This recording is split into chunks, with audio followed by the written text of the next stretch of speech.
we're gonna need you to stand up, put your hands behind your back. You're going to jail tonight.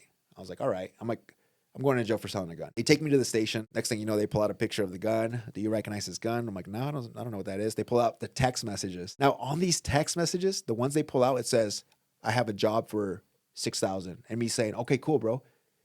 So now these text messages look like something else. I start doing math in my head. I start like putting the pieces together. I'm like, wait a minute. After, I don't know, it felt like 4 or 5 hours. Finally, what I say is, okay, I sold him the gun, but I didn't know what he was going to do with it. Like, okay, well, is this the gun? I'm like, that's the gun.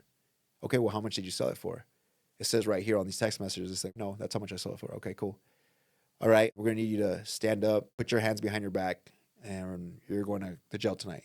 I was like, all right. I'm going to jail for selling a gun. Probably reported stolen, something. I'm like, what am I getting charged with? And they said, criminal conspiracy. I had no idea what that was. I was like, all right.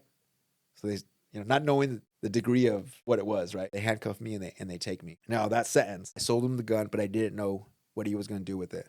Remember that sentence.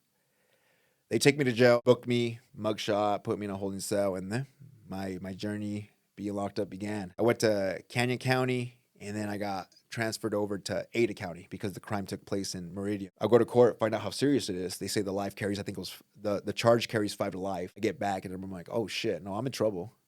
And I remember they gave me like a sack lunch. I go back to my cell and I'm sitting there and like, I took a bite of the sandwich, but I couldn't even chew it. I was so in shock. I'm like, oh, here we go. Because I always knew like being locked up was a part of this life that I was living at the time.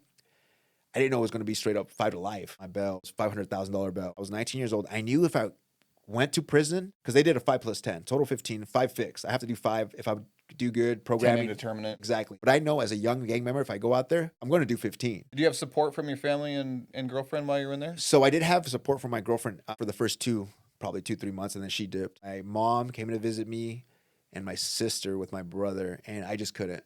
I was like, I can't do it. I told them, don't come back. Like, don't come back. I can't do that. It was just too heartbreaking, too emotional for me. Seeing my little sister, because me and her were best friends growing up.